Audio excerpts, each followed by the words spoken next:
خواہش پیدا کر، حسرت پیدا کر، تڑپ پیدا کر، امام سے ملنے کی جستجو کر۔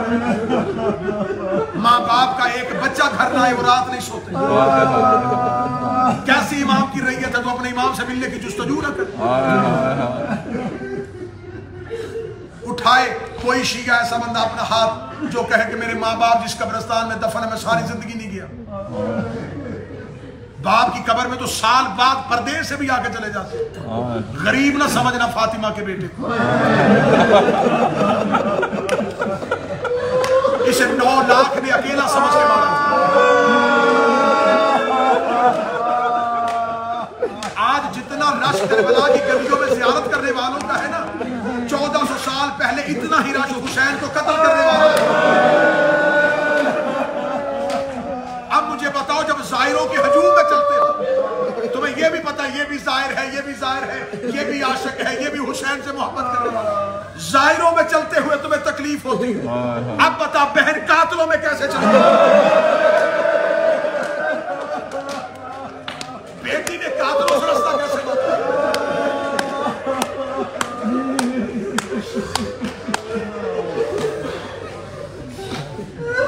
اکثر لوگ گھبرا جاتے ہیں، گھر سے مستورات پردادار کو لے کے آئے ہو نا، بار بار بیٹی سے کہتے ہیں، بہن سے کہتے ہیں، ماں سے کہتے ہیں تھوڑا انتظار کرو، میں بھی حرم سے ہو گیا، بڑا رش ہے، گلیاں بھری ہوئی، تھوڑا رش ختم ہونے دو، لے جاؤں گا زیارت میں۔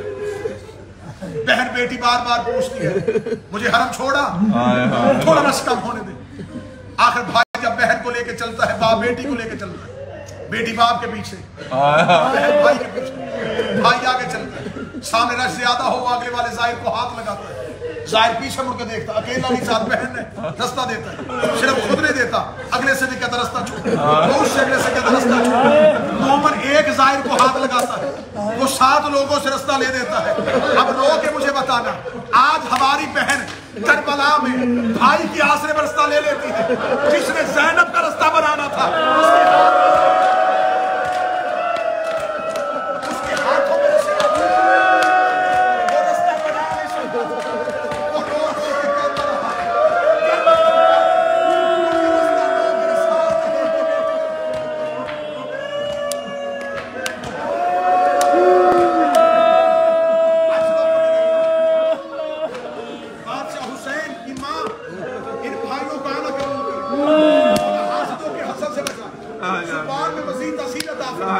میں مسافرت کی حالت میں کربلا میں دعا دے رہا ہوں، محمد کی بیٹی تمہیں کسی کا محتاج نہ کرے۔ اس جنگل میں سے 11 محرم چپ کر کے چلی گئی تھی، بغیر کفن کے بھائی چھوڑ کے گئی تھی، بغیر کفن کے بیٹے چھوڑ کے گئی تھی، اور بھائی کی لاش پہ کھڑی ہو کے گئی تھی، حسین میں تو جا رہی ہوں لیکن بدے ہاتھوں سے دعا کرتے ہیں قیامت تک کے لیے اللہ ایک قوم پیدا کرے گا جو تیری قبر کو تنہا نہیں چھوڑے گا، جو تیرا چہلم کرنے کے لیے کربلا آیا کرے گا۔ اے حسین، میں ان زائرین کا قیامت میں استقبال کروں گا، سادات و غیر سادات، میں کربلا میں زیادہ دیر رکا ہوں۔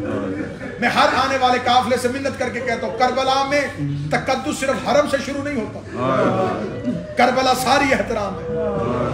یہ نہیں کہ آپ یہ سمجھے کہ یہاں سے حرم دور ہے، حرم جائیں گے تو احترام شروع ہوگا۔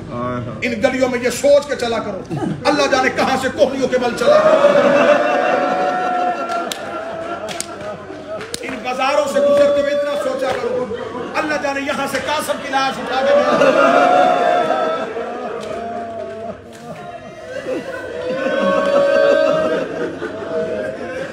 ایک جگہ پہ حسین کے بھائی اور بیٹے دفن نہیں ہوئے، اکبر کہیں گرا، عباس کا بازو کہیں گرا، قاسم کے ٹکڑے کہاں سے اٹھے۔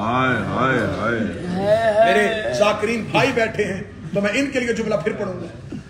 میں نے یہاں عشرہ محرم پڑھا، محرم سے پہلے جب میں رمضان میں آیا تھا یہاں ایک لمبے عرصے قیام کیا تھا میں نے، تو شاہراہ سدرہ پہ ایک بڑی علمی شخصیت ہے سید محمد طباطبائی، وہ بزرگ عالم دین ہے جس نے صدام کے دور کا ظلم دیکھا تھا۔ دور صدام ملاؤن میں یہ پاکستان گئے تھے، کچھ عرصہ پاکستان بھی رہے، پھر ایران چلے گئے، پھر اب واپس عراق میں 70 سال سے صرف مقتل لکھ رہے ہیں۔ صرف مقتل لکھ رہے، اپنے ہاتھوں سے لکھی ہے انہوں نے مقتل. مجھے کسی نے بتایا کہ وہ بڑی علمی شخصیت ہے، ان کا مقتل پہ بڑا عبور ہے. میں نے ان سے ملنے کی خواہش کی، انہوں نے ملاقات کا وقت دے دیا. میں ملنے کے لیے گیا، میں انہوں نے بتایا میں حسین کا ذاکر ہوں، میں چاہتا ہوں کہ میں مقتل کی وہ معتبر روایات آپ سے سنوں جو آج بھی چھپائی جاتی ہے. سید تھے، کما زن تھے، سر پہ کما کے نشان تھے. رو کے مجھے کہنے لگے پہلے تم بتاؤ تمہارے ہاں مقتل کیا کیا ہے. میں نے ایک ایک کر کے ان سے کربلا کے شہداء کی شہادت سنی.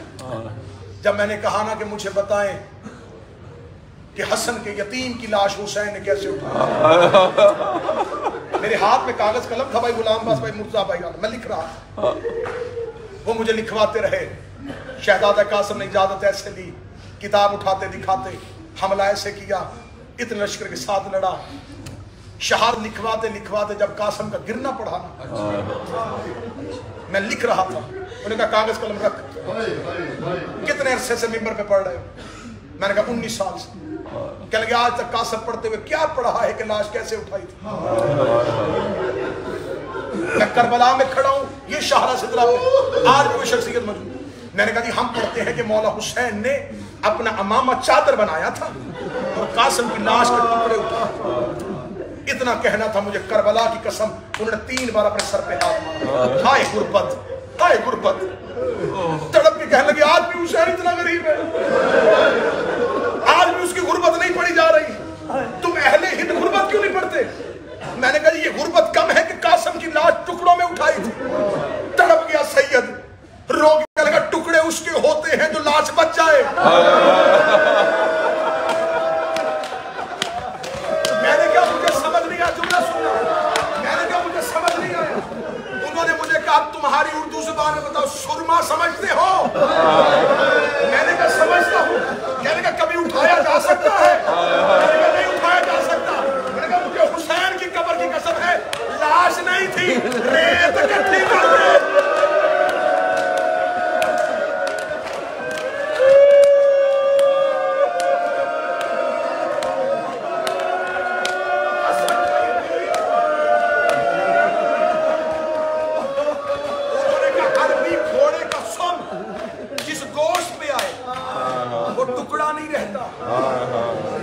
انہوں نے فوراً کتاب نکالی اور میرے آگے رکھی اور انہوں نے اس میں سے روایت پڑھی، اسکان الجسد القاسم، قاسم کی لاش پس گئی.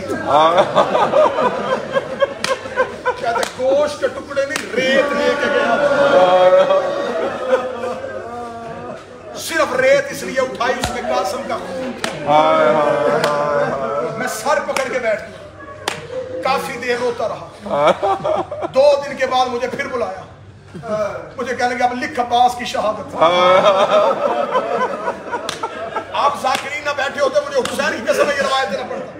آپ کے لیے پڑھ رہا ہوں کہ جو مجھے ان تک پہنچائی میں تم تک پہنچا رہا ہوں. مجھے کہنے لگے کیا پڑھتے ہو؟ میں نے کہا عباس کے بازو قلم ہوئے. سید پھر رویا، پیچھے سے ہاتھ ڈالا، کتاب نکالی میرے سامنے رکھی. کہنے لگے صرف بازو نہیں، انہوں نے عباس کے پاؤں بھی کاٹ دیے.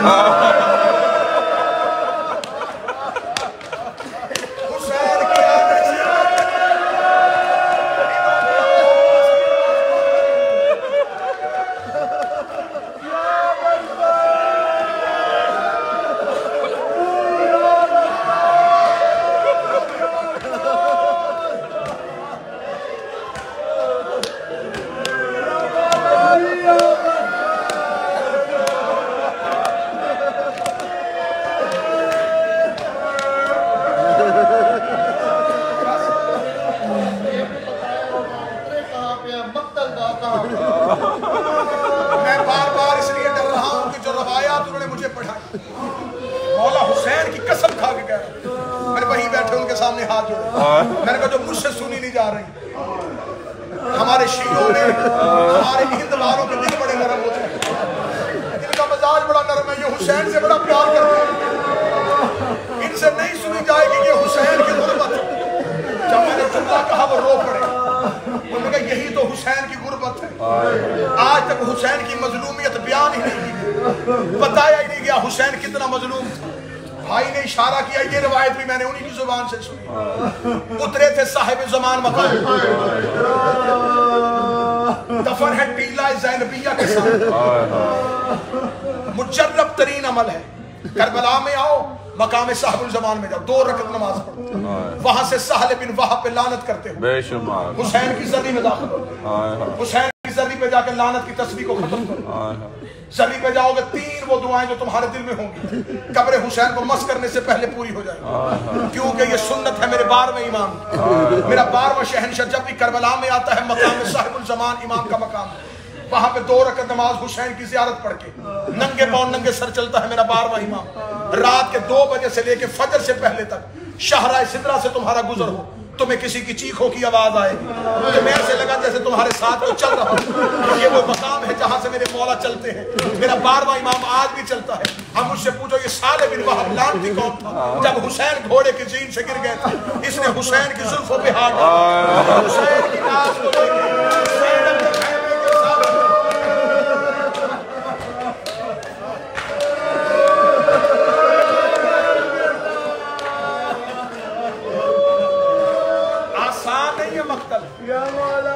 آسان نہیں ہے. کچھ لوگ ہوتے ہیں فضائل کے مقصر, کچھ ہوتے ہیں مصائب کے مقصر. مصائب میں بھی تقصیر جائز نہیں.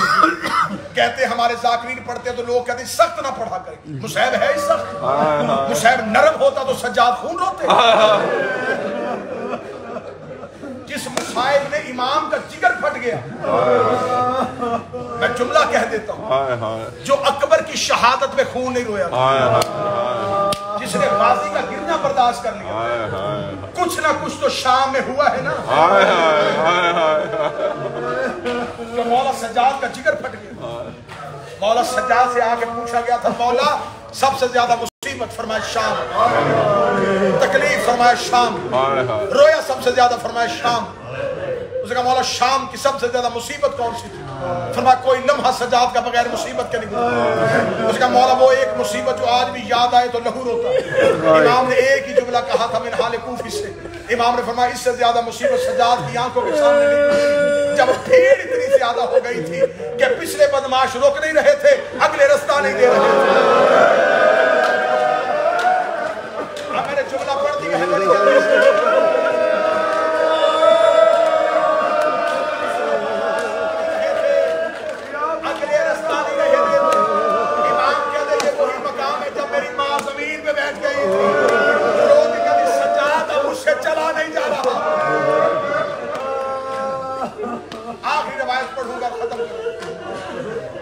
جعفری صاحب آئیں گے نوحہ خانی کروائیں گے.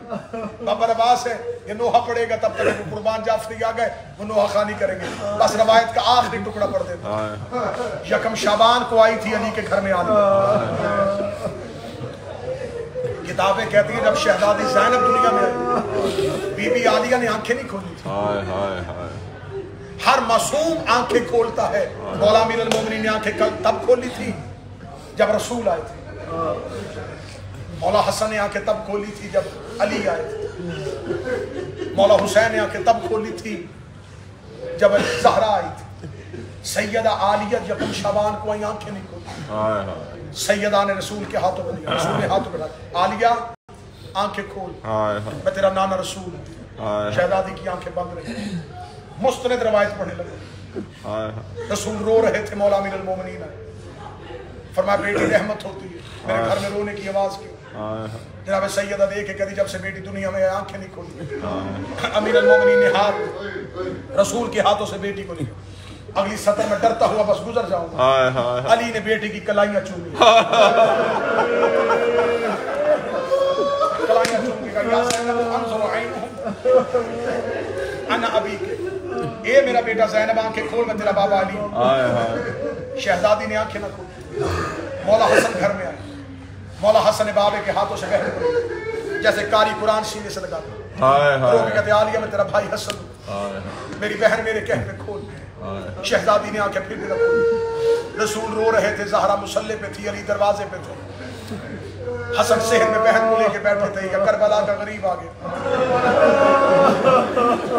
نانا روتا ہوا دیکھا, ماں روتی ہوئی دیکھی, باپ کی آنکھوں میں آنسو دیکھے, حسن کی رنگت اتری ہوئی دیکھی. رو کے حسین دیکھے کہتے آج امیروں کے گھر میں رونے کی آوازیں کیوں آ رہی ہیں؟ سیدہ کی آوازیں بہن دنیا میں آئی آنکھیں نہیں کھول رہی. حسن کے ہاتھوں سے عالیہ کو لے کے سینے سے لگا کے کہتا ہے امیروں کو کیا پتا کہ غریبوں سے بات ہے.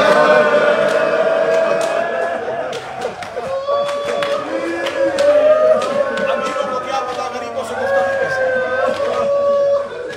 یوں سینے سے لگا کے گھر کے کونے پہ حسین گئے. اپنی آواز کے ساتھ عالیہ کے چہرے پہ پردہ بنا. رو کہتے زینب آنکھیں کھول میں حسین. عالیہ نے بند آنکھوں کو کھولا. بھائی کا چہرہ دیکھا. حسین کے چہرے پہ تبسم آیا. بہن ماں کے ہاتھوں میں رکھی. دیکھ اماں بہن نے میرے کہنے پہ آنکھیں کھول دی. شہزادی زینب نے آنکھیں کھول دی تھی. رسول کی آواز حسین کے کہنے پہ کھولی. علی کی آواز حسین کے کہنے پہ کھولی.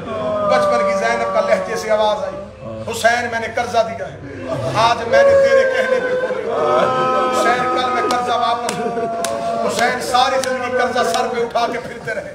اللہ جانے کب زینب قرضہ واپس مانگے. مدینے آباد رہا زینب نے قرضہ نہیں مانگا. حسین مکے بیٹھے رہے زینب نے قرضہ نہیں مانگا. حسین کربلا اتر آئے زینب نے قرض واپس نہیں مانگا. حسین 8 دن مہمان بنا رہا زینب نے قرضہ نہیں مانگا. حسین اجازت لینے آیا زینب نے قرضہ نہیں مانگا.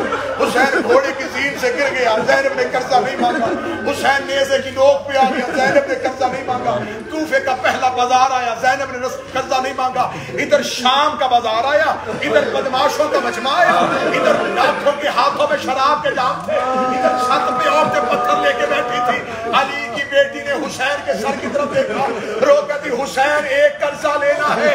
کل تیرے کہنے پہ میں نے آنکھیں کھولی تھی آج آنکھیں کھول